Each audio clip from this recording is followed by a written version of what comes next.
South Africa is once again confronting serious questions about accountability, leadership integrity, and the credibility of public institutions. Because what has just emerged is not just another political controversy. It is a case that touches the very foundation of trust in government. At the center of this growing storm is Noqezolo Giviet, a former Minister of Public Service and Administration who is now under investigation by the Special Investigating Unit over allegations linked to fraudulent qualifications. And this is where the situation escalates, because the issue is no longer internal, it is now a matter of national scrutiny. Adding further pressure is Julius Malema, leader of the Economic Freedom Fighters, who has publicly called on President Cyril Ramaphosa to take decisive action. His message is direct: accountability must be enforced, and it must be seen to be enforced. But to understand why this issue is gaining momentum, it is important to look at what is being alleged. The investigation focuses on claims that Giviet may have misrepresented or falsely presented academic qualifications, a matter that goes beyond personal credibility. Because in public office, qualifications are not just symbolic, they are part of the requirements that justify leadership positions. They influence hiring, decision-making, and public trust. If these allegations are confirmed, the implications are serious, not just for Giviet, but for the systems that allowed such a situation to occur. Because questions immediately arise: how were these qualifications verified? Who approved them? And how did this pass through multiple layers of oversight? This is why the involvement of the Special Investigating Unit is significant. The SIU is mandated to probe serious allegations of corruption, maladministration, and misconduct within state institutions. Its role is not political, it is investigative, and its findings often lead to legal or disciplinary action. At the same time, the political dimension of this case cannot be ignored. Malema's intervention brings the issue into the national spotlight because his call for accountability is not just about one individual, it is about a broader pattern, a pattern where questions around qualifications, competence, and governance continue to surface. This is not the first time South Africa has faced such issues.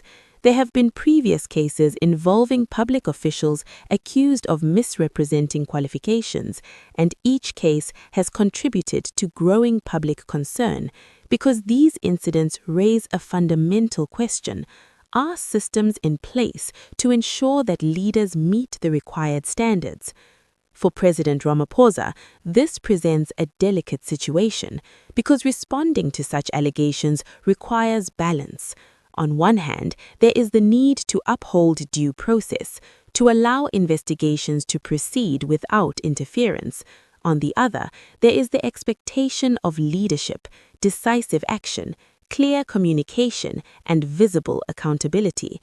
This balance is critical because public confidence depends not just on outcomes, but on how those outcomes are achieved. Transparency, fairness, and consistency are key. Meanwhile, within the broader political environment, this case feeds into ongoing debates about governance, about ethical leadership, and about the standards expected from public officials. These debates are intensifying as South Africa approaches future elections because voters are paying closer attention and issues of integrity are becoming increasingly important. There is also a reputational dimension. South Africa's institutions are under constant scrutiny, both domestically and internationally. Cases like this can influence perceptions, not just of individuals, but of the system as a whole. For the ANC-led government, this is particularly significant because the party has been working to reinforce its image around renewal and accountability. Efforts that include addressing corruption and improving governance standards. But incidents like this test those commitments, and how they are handled can either strengthen or weaken public trust. Looking ahead, the key developments will depend on the findings of the SIU. If evidence confirms wrongdoing, the consequences could include legal action, disciplinary measures, or both. If not, the case may shift towards questions of political accountability and public perception.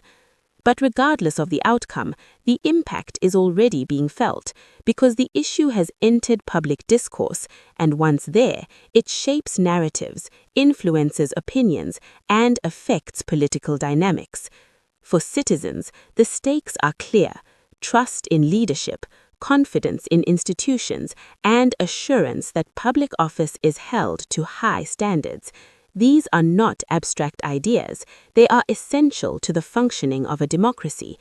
As the investigation continues, the focus will remain on transparency, on accountability, and on whether the system can respond effectively to challenges of this nature. Because in the end, this is not just about one case, it is about a broader principle that leadership must be earned and maintained through integrity, through accountability, and through adherence to the rule of law. And as South Africa navigates this moment, one thing remains certain: the outcome will matter, not just for those directly involved, but for the future of governance and public trust in the country.